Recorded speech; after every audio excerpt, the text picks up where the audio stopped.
Welcome to the Institute's Leading Edge, a show dedicated to helping the automotive aftermarket service industry. Covering topics suggested by you, the listener, we dive into what's important, getting you what you need to succeed. Hello, everybody, and welcome to the Institute's Leading Edge. My name is Kent, your host for today. We've got a pretty interesting topic to discuss today, something that we heard a lot at Apex and SEMA when we were there, and it's been a prevalent issue that's hurting our industry, potentially, ? Those of you who are watching, if you enjoy what you're listening to, please give us a like and a share so that we can get our content out there and other people can benefit from this content as well. So today we have Hunt Demarest from Paar Melis. We were supposed to have Keith Brown from Tire World Utah, and he'll jump in hopefully at some point, but if not, we'll still have a pretty good discussion on today's topic, which is inflation. And there's a lot that goes into this. And I don't know if you guys, we had some brief discussion beforehand. I don't know if you want to continue that. Is there anywhere you want to start?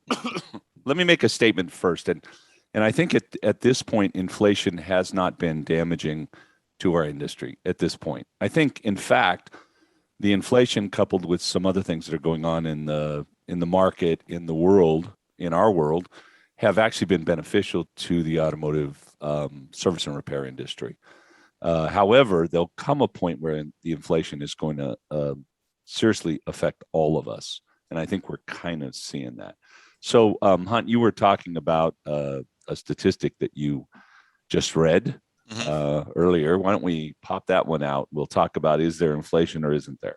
Yeah. And so one of the things I let off, I was talking to Cecil is, I was sitting there this morning and it popped up on my phone that inflation for September, because they measure this every single month, inflation for September was 6.1%, which is the highest it's been in, I think, 35 years.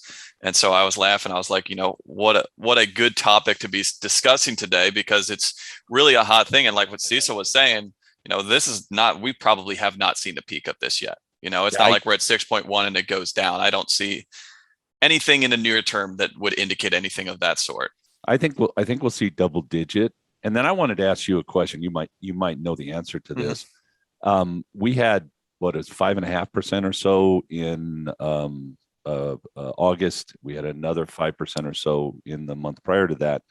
Are we now talking like 20% inflation because it all adds up? No, so it's just measured on a monthly basis. So that'd be annual inflation as measured on a monthly basis. Okay, so annually we're at 6.5% or so. What I believe so, yeah. Yeah. Okay. So, I don't believe it's going to go down. And the reason I don't believe it's going to go down is because of the spending that we're doing government, and we're just printing more and more money, which leads to inflation. And then I think there's also this weird thing, like everywhere you go now. I ordered pizzas for the family the other night, and it was a couple $100, and you're going to tip the driver. They're going to charge you to bring it to your house, but then you're going to tip the driver, and it was like 15%, 20%, 25%. Uber, you're going to tip the driver. It's 20%. It's almost like I went to, I can't remember where I was, but I went to somewhere where I had to go to the counter, order my food, get my food.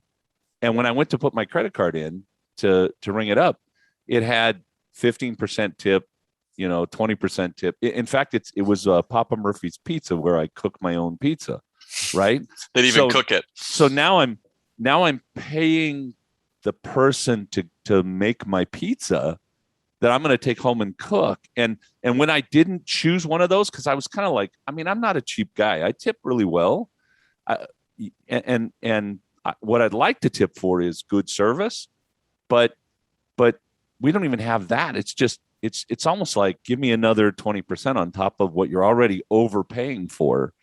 So I didn't push anything, and I went to go forward, and it declined the transaction because I didn't leave a tip on the transaction. I had to redo the transaction and insist on them running it through without a tip.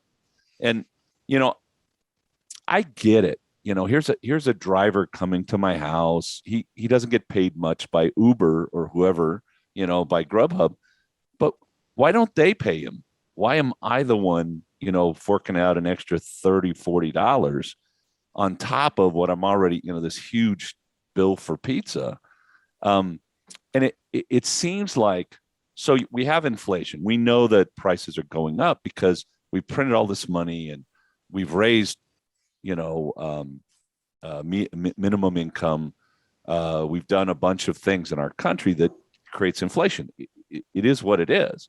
But on top of that, there's now there's an expectation that if anybody's in any kind of a service industry, that we're going to tip them 20% no matter what, right?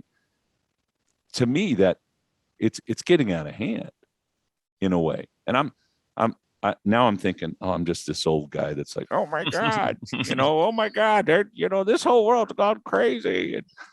But I'm not.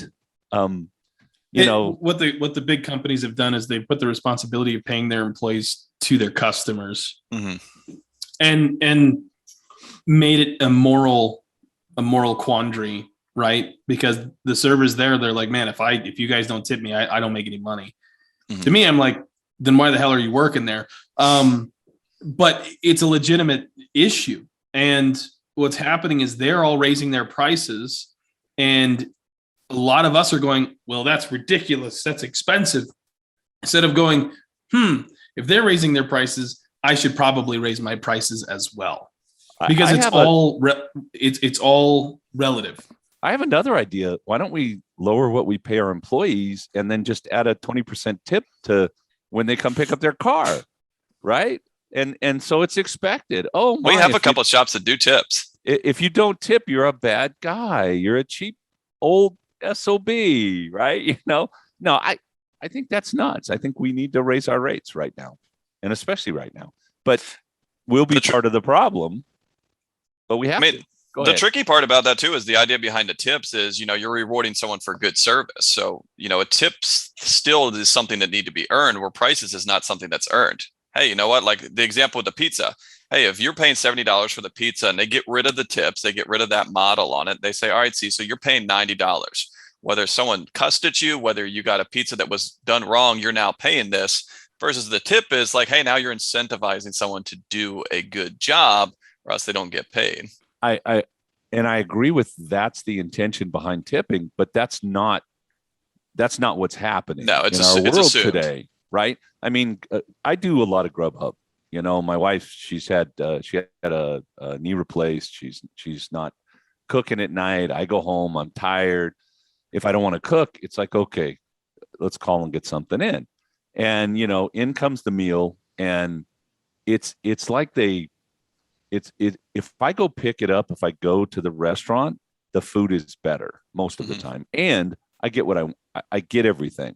When they bring it to me, there's always something missing or something undercooked or overcooked, or it's like it's been in that bag for like 3 days, not all the time, but enough of the time that you're like, why am I giving, 20% on top of that? Because it's supposed to be for good service. And I know the driver, that's not their problem necessarily, but God, this whole thing is going the wrong way. So we have inflation. What do we do about it, Hunt? I mean, how do we prepare ourselves? How do we prepare our businesses to handle that? And if inflation continues and gets in the double digits, which is what I'm predicting, at least by probably mid-year next year. I want to add something from a comment. Hans Jorgensen said, if your pay / raise doesn't go up the same rate as the inflation, you're not getting a raise. Yeah, and that's actually you're losing money. Yeah, that's a really good point. And usually, and so I want to talk about, like, I think the deeper reason of why we have the inflation here, and a couple points that I think of why we're seeing such a crazy one right now. But just like Hans said, I tell my clients every single year, if you don't raise your labor rate 3%, you're making relatively less money, because you have to. It used to be a standard, right? Inflation hovered around 2.5, 3, maybe a little bit above it. But hey, if you're at 100, you need to be at 103 next year just to make relatively the same amount of money.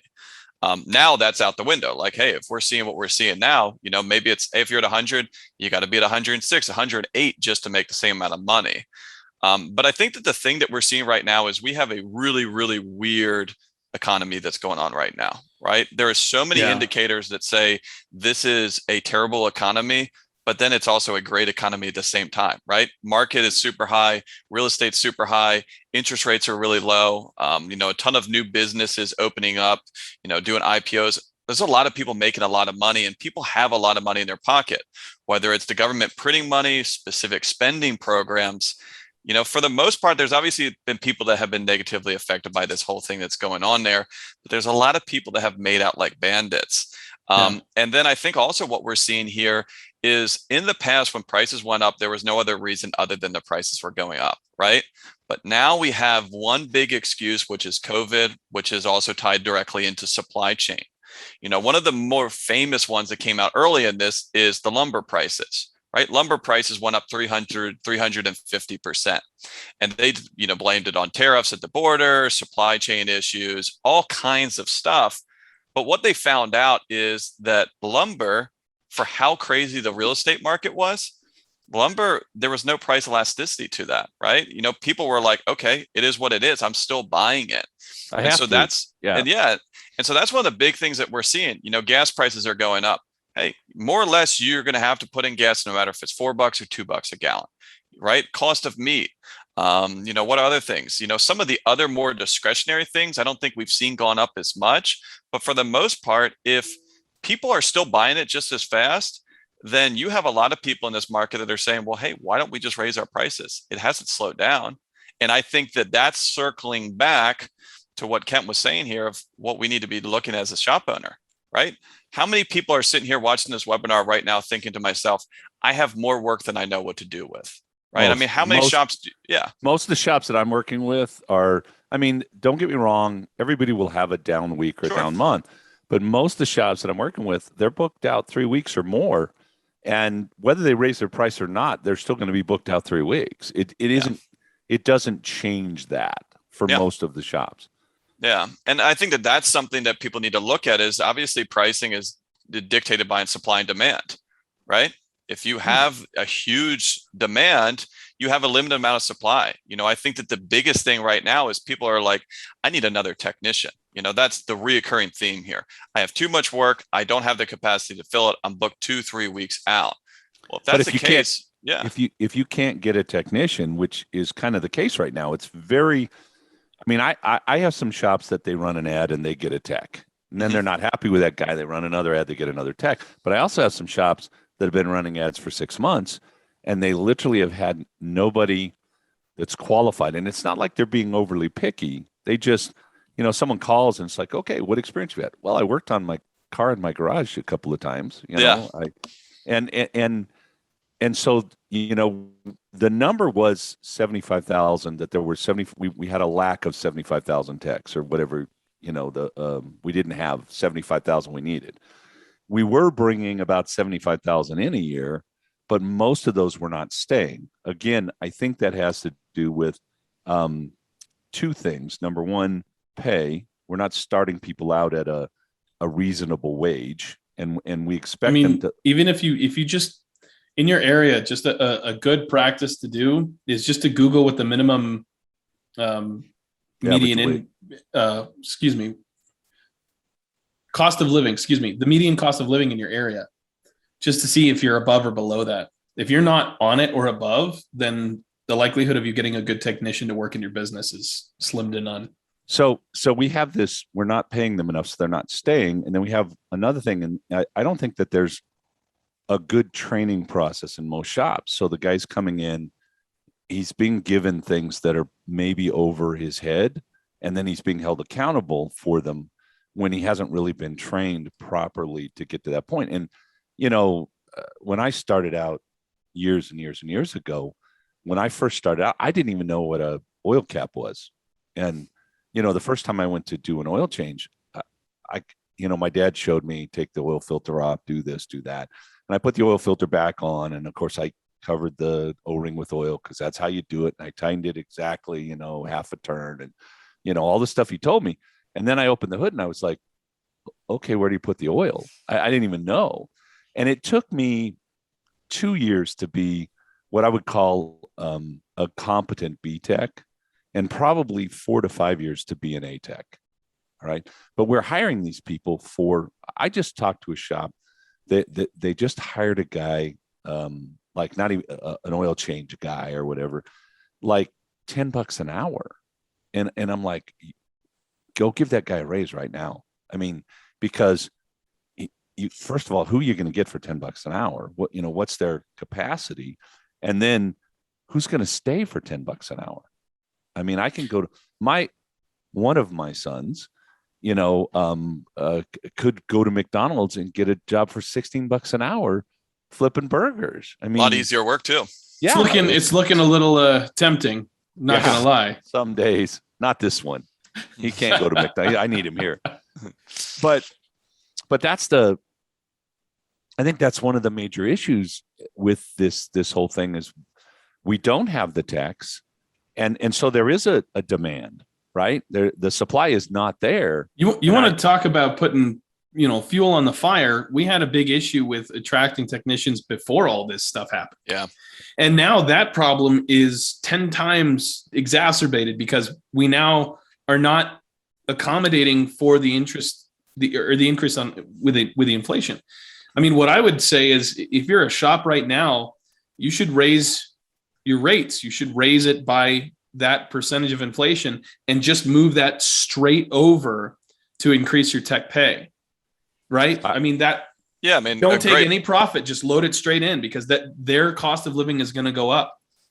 Yeah, I mean, that's a big thing that we talk about. And I see Keith joined us here, but a lot of the things is it goes back to this of raising prices is, really when we sell stuff as a shop, we're selling two things, parts and labor, right? And so the beauty of parts is as parts get more expensive, as long as you have the correct matrix, you're going to be selling it. Yeah, that's not the issue. It's the labor. It's the labor side of it because that's just pegged, right? And so if our labor costs stay the same, then our labor sales or our street rate can stay the same. But the thing that we're ignoring here is we're selling labor and parts to make profit and to cover our overhead. If our entire overhead is increasing, not just our labor. Speakers working here. Okay, cool. Yeah, you are. We can hear you. You're good. But if we need parts and labor, the gross profit on that to cover our overhead, we need everything to go up. And Kent, you made a really good point there. A lot of times people are so focused on attracting. Can you hear me okay? Yep. Yeah, we can hear you, Keith. I don't think you can hear us. We can hear you. He can't hear us though. Oh, this is fun. I love technical difficulties. It's like my favorite thing in the world. It's like the opposite of the usual. Hey, you're muted. It's hey, you're unmuted. We can hear you. Now I lost my train of thought here. I know. No, what was I saying? So a lot of people are focused on, hey, how do I find technicians? How do I attract new technicians to my business? But just like we mentioned before, the good. That is correct. Yep. That may be the best way to go. Go ahead. Okay, cool. One of the things that everyone is looking for is they're trying to attract that new technician, but there is not a skilled, trained technician that's sitting there on his couch, right? None of these are unemployed. So you are trying to steal someone, whether directly, I've seen some pretty aggressive tactics, or indirectly steal this from another business. But a lot of times people ignore, like what you're talking about, Kent, is, hey, if you're trying to steal from someone else's business, someone's probably trying to steal from your business, especially if you're a good shop. And so you need to make sure that you're taking care of your people, not only, giving them the right culture, but financially so that they say, hey, you know what? Cecil calls my guys up and tries to poach them. My guys are going to be like, no, we're good. We're happy here. But hey, if I'm trying to nickel and dime them, if I'm trying to be cheap, if I haven't got a raise in 3 years and I'm doing twice as much work, then I might actually entertain that call from Cecil and say, you know what? Maybe I will go over there. And now as a shop owner, I'm looking for two technicians. The thing is, man, they know that they're hot commodity. Oh yeah, because every shop needs a good tech, and if I'm a good tech, just like you were saying, man. Hey, I really haven't been treated well in the past 3 years. Things are going up. My cost of living's going up. I'm not getting taken care of. This other person here is willing to take care of me. It might be time to jump ship. Yeah, that's a really cool point because in the past, there's been this shortage for years, right? But I seem to think that it's now in this probably last, this COVID era that we're going through, where I've seen a couple of technicians get shop owners in a really tough position because they know what position they have them in. and they know, hey, if I'm making 32 an hour flat rate, if I walk into Kent's office right now and say, hey, I need $40 an hour flat rate or I'm walking, Kent, you don't have a choice. I'm probably doing 60 But at we're this seeing new that shop. Yeah. We're seeing that now. Still hear me okay? We can hear you, Keith. We can hear you, Keith. I think you're lagging behind us like a minute or so. I don't know how your audio's coming in, but So we can we have techs coming into shops today saying I want $60 an hour. And by the way, they know they're in demand. And we have shops that are at $110 an hour effectively. Yeah. And there's no way they can pay those guys correctly, right? You just can't. And so, you were talking about, I have to make profit. And if my costs have gone up, then I have to make more profit to pay for that stuff. So I'm saying, don't take a $6 an hour labor rate increase. Take a 10 and give part of that to your employees because their costs are going up, and then keep part of it so you can pay your bills. And the other thing is, we may be in a place where necessity demands some people to go, I need to go somewhere else because my costs of living, I can't provide for my family the way I need to provide for my family. And so I have to go look for another job somewhere else because my employer's not moving things up. So we got a comment, Andrew Nutson. He said that's what's happening with the dealerships right now. Big dealers are trying to cut costs, and they think that, hey, let's take it from the mechanics. So dealer mechanics are trying to find new homes. So it might be a good opportunity for you to get those techs that you've been trying to get for a while. I know I've have probably 2 or 3 that I know of off the top of my head of shop owner clients that were formerly dealer techs and formerly very well paid dealer techs. And they always have the biggest target on their head because when, 3 levels above them, management's looking down through it and they say, wait, why is Hunt making $143,000? We can't pay a technician that much. They don't know that, he's flagging 80 hours a week on warranty work and just blowing stuff out of the park and making 5 times his pay in it. He just has a target on it and corporate says, you're done. Or, hey, we're going to reduce it and do something like that. Yeah. Keith, are you in real time now? Are you still I am in real us? time. I apologize. I can do a lot of things, but apparently read an email for the start time is not one of them. Oh, that's okay. We all get ourselves in trouble.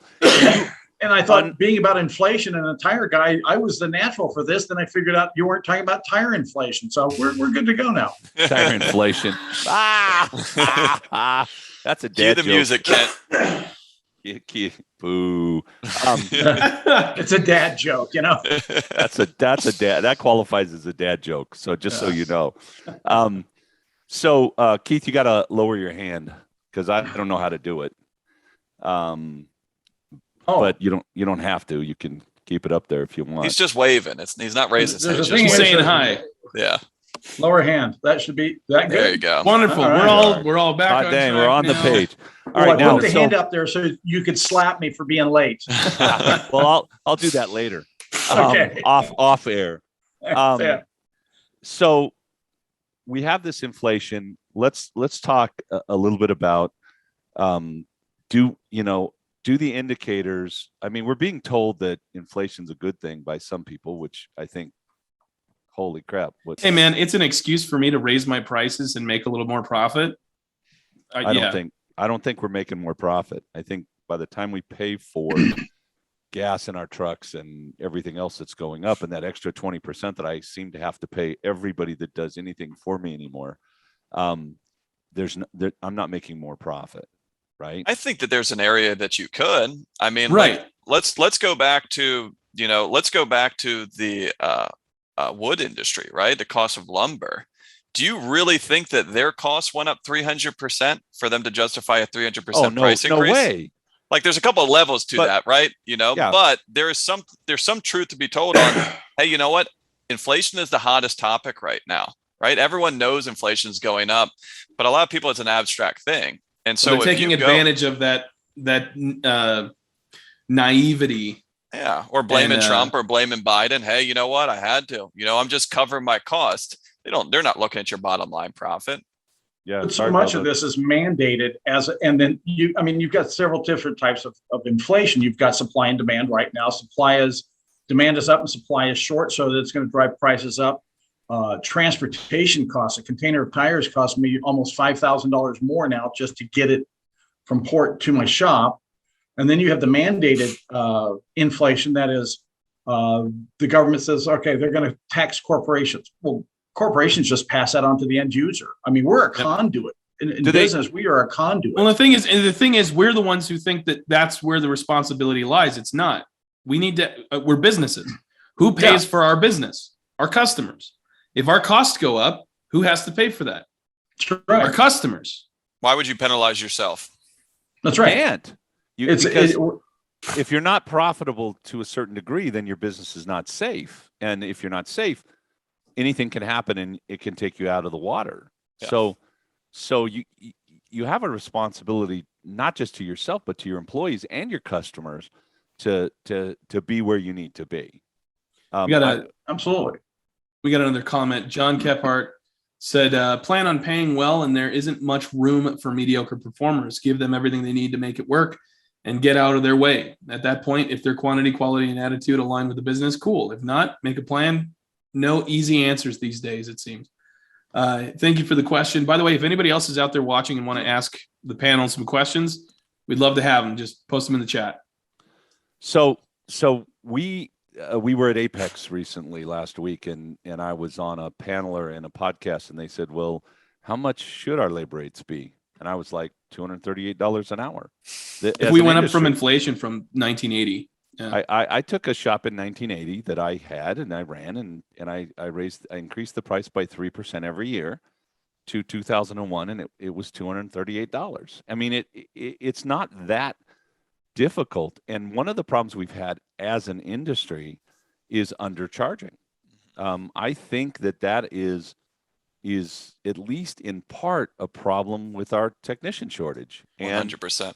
And a lot of other things in our business. One of the things that I've noticed that is predominant in this industry is that when we're looking to base our value, we're basing it off of everyone around us. Now, that's not an unknown thing. Everybody knows that. But what I don't think they know is the alternative, which is we need to be basing our value off of what it costs us to do business. And so that's probably the first metric you should look at is what does it cost me as a business owner to provide the service I want to provide? And then from there, you either go up or down on your market. The first metric you should look at is what does it cost? And you build up from there. And when you look at your costs, one of the things you want to look at is your employees, your compensation package, because if you cannot provide benefits, retirement, things like that for your technicians and still put money to the bottom line, then you definitely need to raise your prices because there's a shortage. There's a shortage of technicians, but the draw has been for years that they could come to us, but they couldn't make any money. Now we're saying we need to make money. We need to provide a decent livelihood for them and their families. And if you're not providing insurance, health insurance, retirement, 401k match, things like that, then you definitely need to look into that to raise your prices to an appropriate level that we can pay people that $100-something thousand a year. Because if you look at the guy that comes and fixes your appliance, and I know Cecil's used this example before, the guy fixing his dryer shows up and he has a toolbox that he can carry in one hand, or it's a 5-gallon bucket with a bunch of stuff in it. He tears it apart and says it's $500 or $400 and you fix it. You look at technicians now, they're electricians, they're electronics guys, they're computer guys, they're plumbers, they're engineers doing all this stuff. And if we took all of them and we loaded that in, what would they be worth per hour? And we have, as an industry, have historically not compensated as we should. I think there's if you go back, say 30 years ago, an employee came in to be a technician and there was a different expectation. The expectation was if I work hard, I get 2 weeks off and you're going to pay me something. And there medical wasn't a part of the package. A 401k or retirement plan wasn't part of the package. But today, the expectation is different. I mean, the expectation is they're going to get those benefits that they frankly feel they deserve, and therefore they do. Those damn millennials. And I'm not even sure that's it. I mean, don't get me wrong. When I started out, it would have been great if I'd had medical, and it would have been fantastic if I had had a retirement plan. I'd be a much probably wealthier person than I am today, maybe even healthier. But But Cecil, you and I are close in age. yeah, And when we started out, the promise was, I mean, you could go to the doctor and it didn't cost you thousands of dollars. And your retirement was, hey, you have Social Security. Back in the 70s when I got in this business, there was no 401k. There was nothing like that. yeah. And so the expectations change. And if the expectation has changed and it's a reality now, because I think it's a reality, then we as employers have to provide those things for employees. If we don't provide those things, then we're not going to either get good people or keep good people in our businesses. And frankly, our businesses aren't necessarily about us, or they shouldn't be. They should be about what our employees can do for our customers and take care of our customers. And the stress of not being able to afford those things after if you look at colleges right now, the dropout rate is, colleges are struggling because people aren't going to college. The idea originally was that you go to college because it was a good return on your investment. You spent 4 years, you spent a couple $1,000s, and you could get a job that would pay off that investment relatively soon. Well, you got people who are in 20, 30 years worth of debt from going to college, and they're going, that's a really shitty path. I don't want to do that because that's not going to be fun for me. And even now with COVID and the inflation pressure, it's like, all right, well, I need to do something to take care of myself, right? If I go to a business who can't provide even the basic needs for me, then that's not an avenue I want to go down. And I don't think as an industry we are providing those things and being able to be competitive against a Google or a Facebook.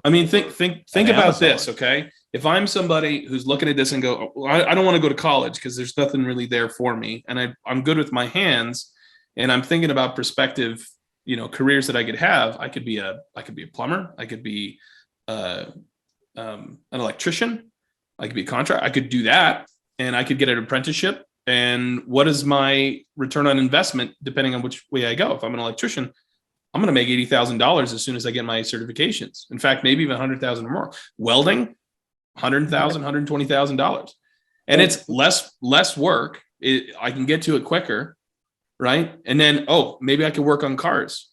Right now, Can't stop talking and talking technicians out of being technicians. Sorry, I'm just trying to put the pressure on the shops because it's your responsibility to provide that good path.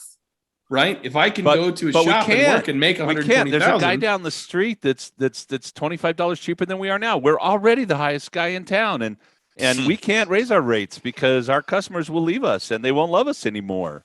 But don't you think that this all goes hand in hand? I mean, I think that if we need to look at who's in charge of this pricing, everyone needs to take a look in the mirror because there's people always trying to undercut each other, right? They think, well, hey, how do I get ahead of my competition? Well, I beat them up on prices. I do these discounts and stuff like that. Versus in a very extreme example, if you position yourself as a shop and, the upper echelon shop say, hey, you know what? We are going to pay our guys better than anyone else does. And you know what? We're going to turn around and we're going to charge our customers more than anyone else does. You're now creating an environment. And then over the long run, if other shops start joining in on that, all of the high level talent is going to start going to these better shops. The ones that are too cheap, they're going to be left in the dust, but it takes some time and it takes commitment. What's going to happen is you're going to have all these shops that are doing it right and taking the right changes and the right steps. They'll be around. The shops that aren't will be gone, but the hole that'll be left is the lack of viable technicians. And even those shops that are doing well are going to struggle because there's a huge vacuum that's been created at that point. But one of the things you look at too is they say, people don't quit jobs, they quit bosses.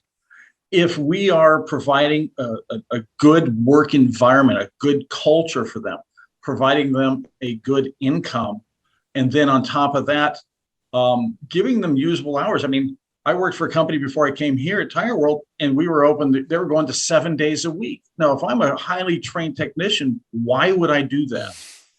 Well, why would I give up my family? I think we've brought a lot of techs in from the dealership industry because at the dealership they wanted you to work. When I ran a dealership here, they only wanted you to work half day Saturday, which meant that you were open till 2 and then you were there till 7. because, and that was the half day. And I think we've drafted a lot of technicians out of the dealership into the independent side, but as a business, as an industry, we have to do better. And I'm pushing for, a 10% labor rate increase right now, and it ought to be higher, frankly. And if you're not, 10% is just to cover the damage that's being done right now. If you're not doing it right now, when are you ever going to have a better opportunity?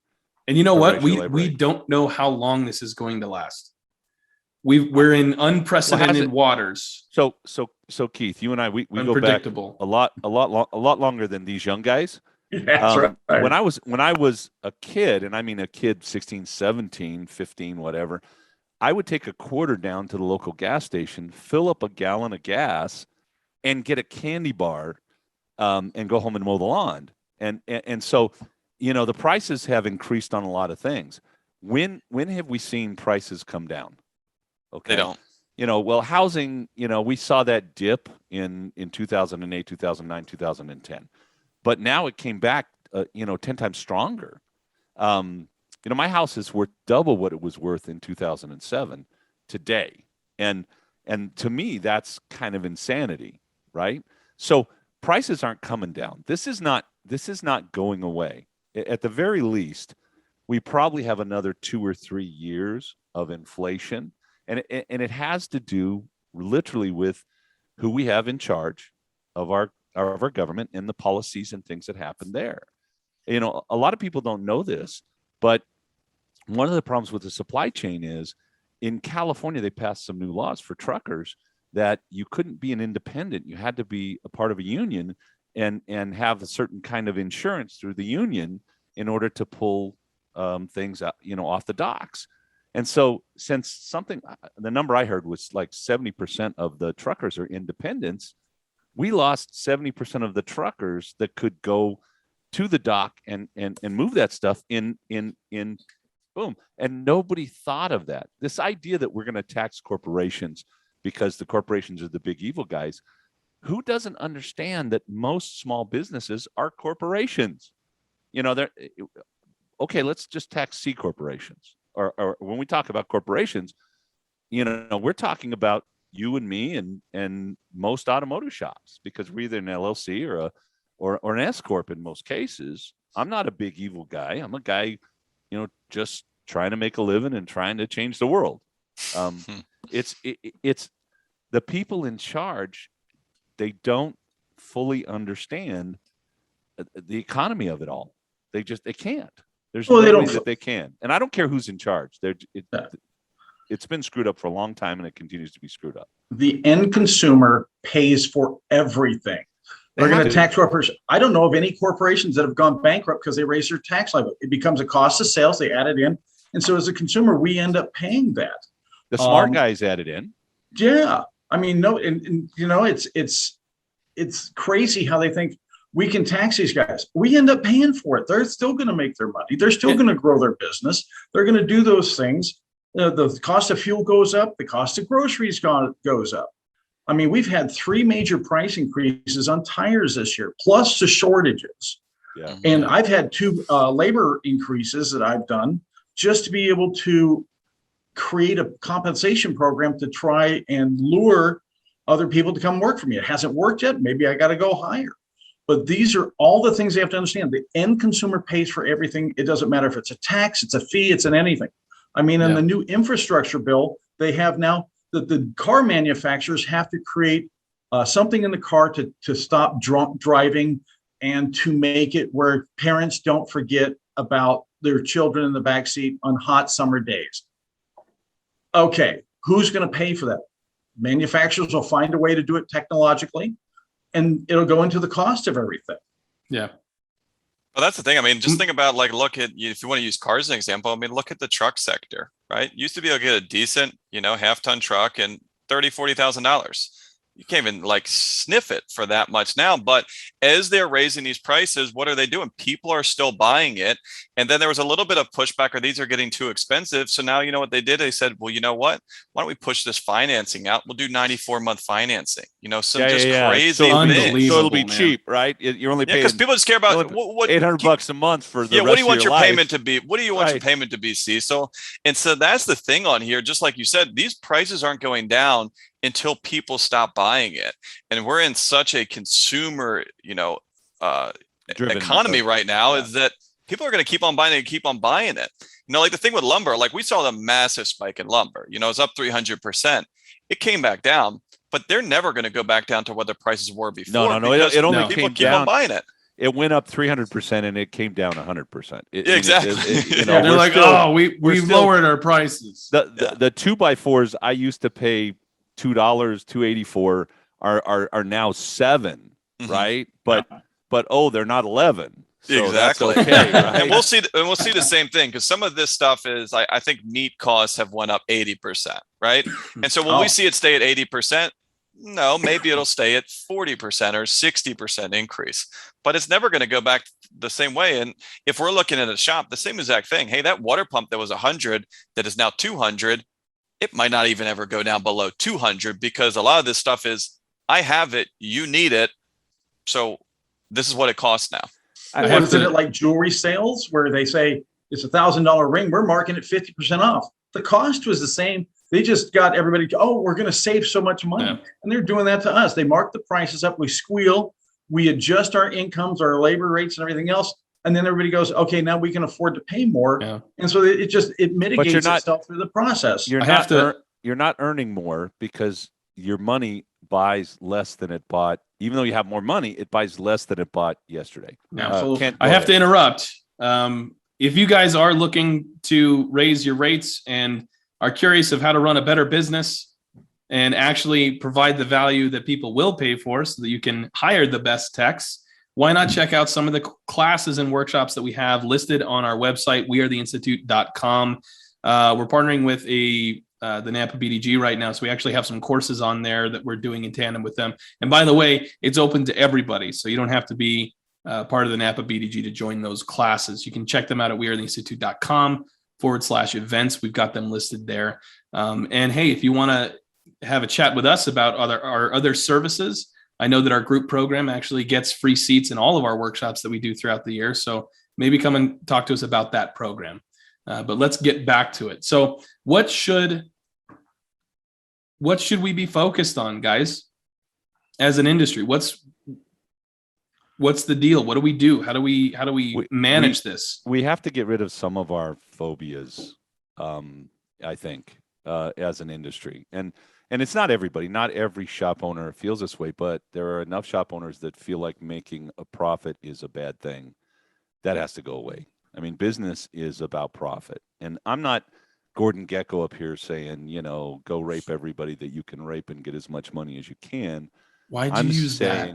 Why did you use that saying? There's a variety of sayings you could have used. You could have gone a lot of different ways. That's great. But he said what he said, Kent.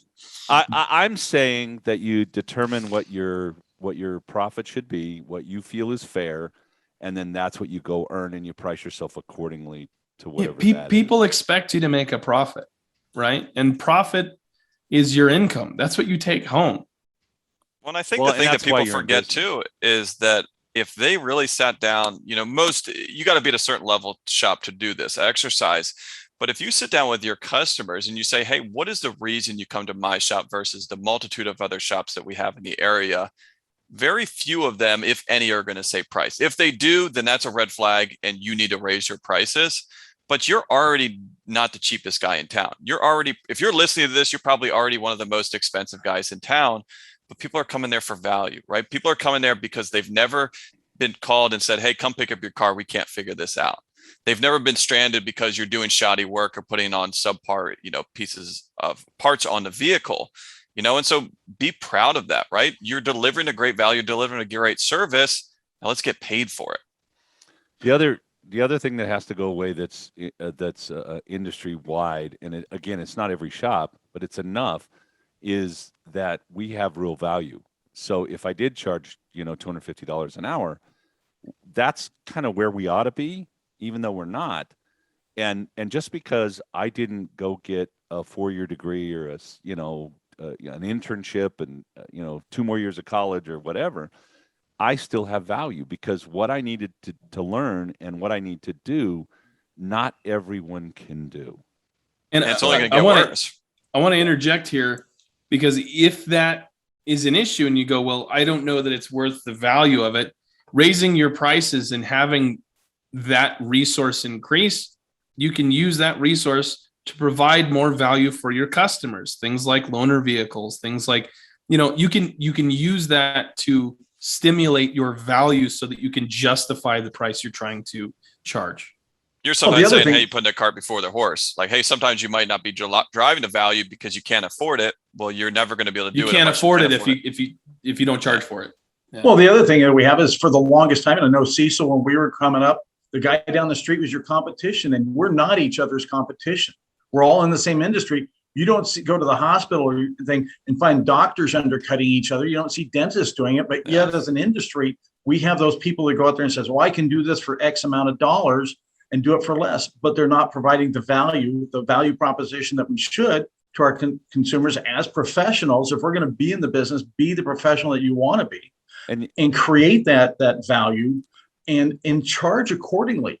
Because if somebody says, oh, so-and-so does it cheaper, that's okay. Maybe they don't pay their guys the same rate. Maybe they don't spend the same on training or certifications or whatever. Maybe they don't use the same quality parts, but this is our price and this is where we need to be, and hold that line. If there's anybody out there telling you that you need to be focused on price or price focused with your customers, don't work with that person.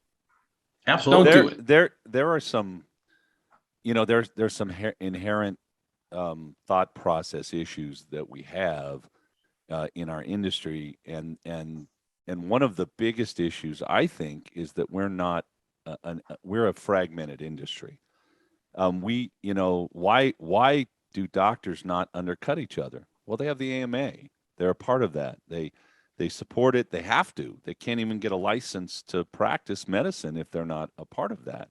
Lawyers, they have the bar. They have to pass the bar exam. They have to get X amount of training every year. They have to do those things.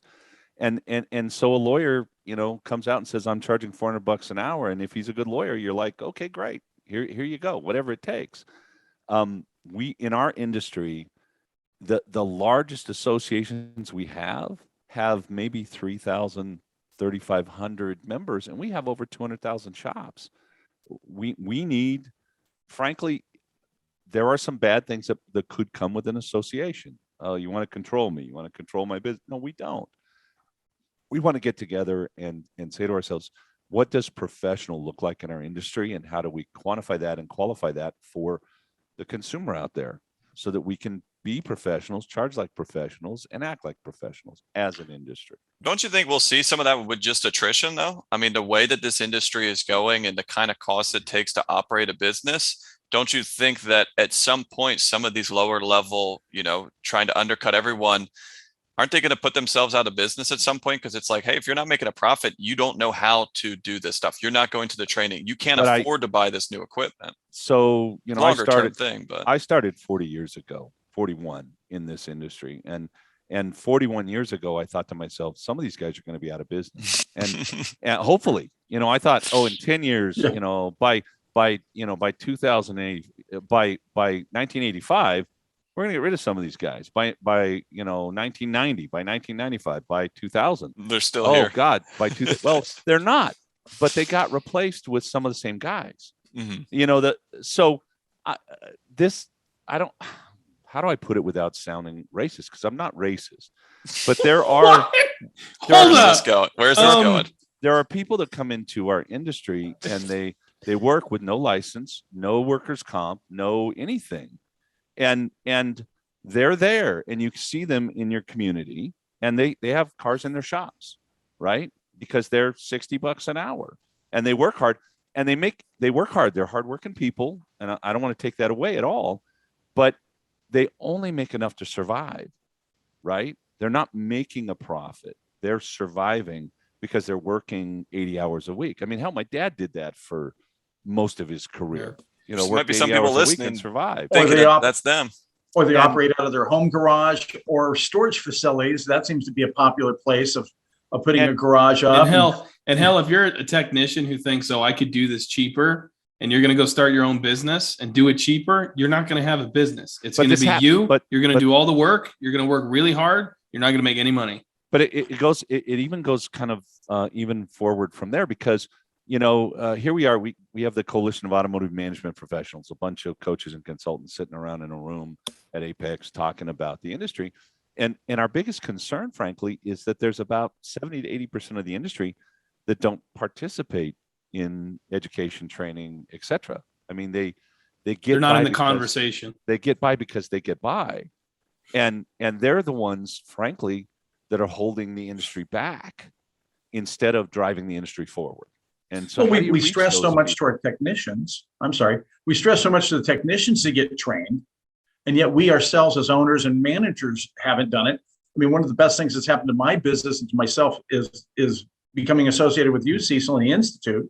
And, you know, and Kent talks about we are the Institute, but they also have the gear for shops, and there's training, stuff like that. And, you know, they say, oh, I don't have time. You know, most of your classes are an hour or two, and the information I get is invaluable and worth every minute that I spend. And if more people would do that and join BDGs and join these business groups and learn from others how they're doing it, going to Apex or SEMA somewhat, but, you know, going to these different conventions and planning that into your expenses so your technicians can go and you can go, they would learn to grow their business and the value that they have. I mean, so you can reach out to us, and I know we're a little biased because that's the business we're in, but we really came from this to help the industry and help guys like my grandfather who worked himself till he died. And if you want to come and just reach out to us and have a discovery session with us, we'll do that no cost, because we really want to get you focused in the right area. Because if we can help you run a better business, then the more businesses that are run better, the industry will benefit from that as a whole. So we have Vision coming up in Kansas in January, end of February, early March. And I guarantee you that if you go into the technical classes and you said, how many of you here are shop owners? Half the guys in the class would raise their hand, and they're in a technical class instead of in a management class, how to run my business correctly, how to price myself, you know, how to do marketing to attract the good customers, blah, blah, blah. And if we don't educate ourselves properly for the roles that we need to play, you're right, Hunt, they'll be gone. And there is, I think now is a very, the industry's teetering. It's a spot I've never seen us in. And I think we're going to lose shop owners. But in the past 40 years, when we lost somebody, you know, brought their toolbox and opened the door and started a new business to replace the one that dropped out. We're not seeing that anymore. Well, businesses are just going away. Well, the thing is, it's hard. I mean, there's a lot of aspects of that. I mean, if you look at just from strictly a zoning standpoint, I mean, how many people do you talk to that are like, I have to buy an existing shop because once this shop is gone, this municipality is never going to let me build another one. Oh yeah, we've noticed it a lot in just our town, but that's all over. Or think about how many people we have. Like I have a lot of clients that are retiring and they get a little bit for their shop, but someone comes in, they're like, hey, you know, when you built that shop back here in 1963, no one would come to this side of town. And now if you look at it, it's like, how the heck did anyone ever get a shop here? You know, and they go, I'll buy your shop for $3 million. You can take whatever you want out of it because I'm bulldozing it. Like I just want you. I just want the property. I mean, yeah. There's a guy I know that has like an acre in downtown Denver. And there's a 3-bay automotive shop on it that used to be a gas station, and that's it. And I've talked to him multiple times, a shop owner, he may be watching, maybe not. And I'm like, he's had people come and offer him, you know, $5 million, $7 million just for the property. If you're listening to this, take it. Yeah. Run, Bambi, run. To this point, he hasn't sold it. I mean, the truth is when you buy your shop, you know, 20 years later, 30 years later, it might be worth more as property than it is as a shop. Oh, we see that a ton. Yeah, we see that all over. But we have a lot of guys that are selling their shops for nickels on the dollar because it isn't worth what it ought to be worth because they never learned how to run the business in a financially profitable and set it up for success. Yeah. And Yep. to me, that's criminal. My father, when at 71, he had a stroke. He sold his business, but what he really did was sell the property. The guy didn't want the business. He sold the Yeah. property, Mhm. and the business had after 41 years of working in that business and everything, the business itself had zero value. It was only the property that had some value. To me, that's criminal. But to create that value, you have to have processes. You have to have procedures so there's continuity and consistency. And that's what these people have to learn that are running these shops, because if it's to have value, somebody has to see that there is a plan. It's like I talked to my grandson recently. I said, what's the difference between a goal and a dream? And it says a dream is a goal without a plan. Yeah. You have to have a plan. And I've learned so much. Rather than reinventing the wheel, learn from others in the industry, such as yourself, Cecil, and some of the others. Learn from them because they've gotten all the input. They've put all that information together. And they said, these are the best practices, and this will help make you successful because it works. Yeah. We're at this point, guys, where we got to wrap it up. So I want to do some quick final thoughts with everybody. Dad, let's start with you. I'd like to ask a question. Do we think inflation is a transitory thing and it's going to go away? Yes or no?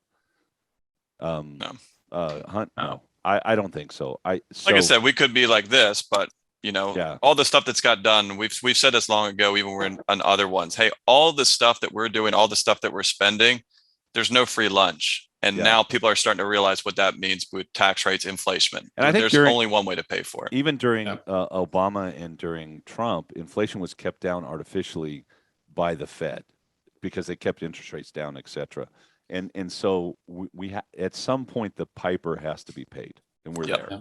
And I think we're there. Again. And so now is a time, and it's probably the best time that's ever been, not only to raise your rate, but raise your rate. And since we are undervalued as an industry, and we undervalue ourselves, raising our rates out there right now when it's ideally the best time makes amazing sense. And if I'll say one more thing and then I'm done. If you're going to go up $6 an hour because you're at 100 and you say, okay, I'm going to go up 6%, go to 110 because nobody will know the difference. And if you're going to go up $10, go to 112 or go up $12 because nobody will know the difference except for you. All right, and I'll leave my part at that. Keith. Well, I think inflation is always going to be here because of the fact a lot of it's mandated through government programs.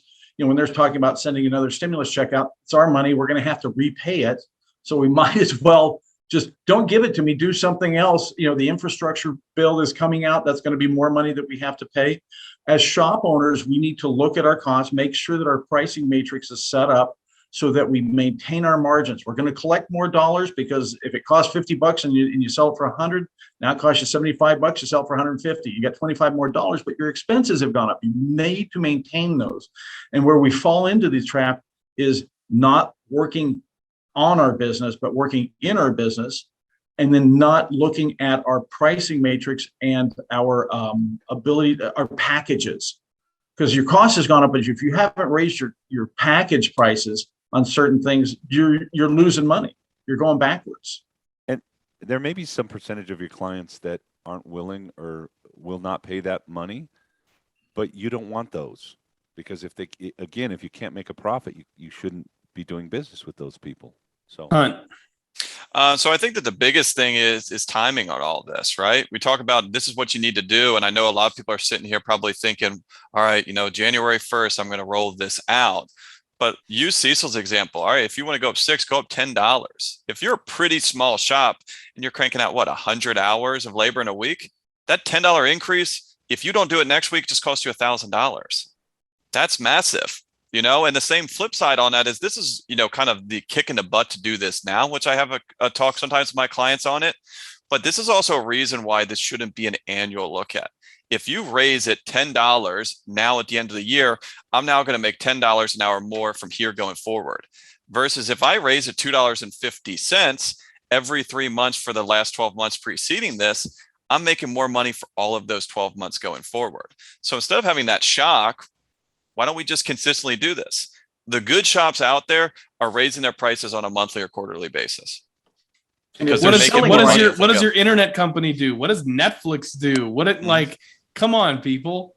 Do you know how many different messages I've received in the last month? We're raising our from prices. Companies that basically say your workers' comp's going up, your internet's going up, your this is going up, and sorry, you got no choice. Either you say no and you sign out and you don't do any of that stuff, or you pay the new rate. That's how. Do they negotiate with you, Cecil? Oh right? man, yeah, I called No. and after arguing for like 3 seconds, they said tough shit if you don't like it. And that goes no. back, and that goes back to this industry of like, why do we think, well, hey, you know what? I guess that's true. If I do raise it and someone yells, I can discount it because Cecil's been. Why? If you go to the grocery store, hey, you know what? I just went out and bought a brisket. It's $160. If I go back and I say, hey, you know what? I bought this in the springtime for $80. What can you do? They're going to say, I guess I could take it back to the case for you if you don't want it, but it is what it is. Price is the price. I dare everyone, and I teach this in class, literally go to your grocery store with a gallon of milk and go to the checkout counter and go, hey, I've been shopping here for like 30 years and I probably spent over $100,000. And I know this milk is for $4.50 today, but I really only want to pay $2 because I'm such a great loyal customer. And I guarantee you that the manager will come up, grab the milk from you and go, the milk is $4.50. If you'd like to buy it, here you go. If not, he'll take it back to the milk bin and somebody else will buy it. That's how it works. And if you're selling your labor rate, then you're selling it wrong. You should be selling the value of the job, what you're including in it, and giving a total price. They say, well, how much is that an hour? Does it matter? This is what the job costs to do is sell the job. Yeah. And then sell the value of what you're going to provide. As an industry, that's where we need to be. We need to be. It's an $800 job, and when the guy says how much labor is that, and you say it's $800 worth. Neither here nor there. The job. Unfortunately, we are at time. We're actually past it, gentlemen. This was a wonderful conversation. Those of you out there, if you liked and enjoyed the content that we were discussing, please share it out so that other 80% who's not involved in the conversation can get involved in the conversation. Keith is one of our moderators on the Gearheads Network. If you want to ask him some questions, he's a pretty swell guy. He'll get you the resources you need. Hunt is a phenomenal CPA. His company's great. Hunt, where can they find you? Parmelis.com. There you go. And if any of you want to talk to myself or my dad in the Institute about improving your business and actually making a business that creates the life that you want to live and deal with all this inflation stuff, then you can reach us at wearetheinstitute.com. Thank you very much. I want to just say real quick that if you tune in on November 24th, we're going to be covering an episode on creating culture of gratitude that extends kind of past through the holidays and brings in this conversation of inflation, of treating our employees the way they need to be treated so that we can attract good technicians. So tune in on November 24th, and we'll see you guys next time. Thank you so much for being on. Thank you, guys. Thanks, gentlemen. Appreciate you.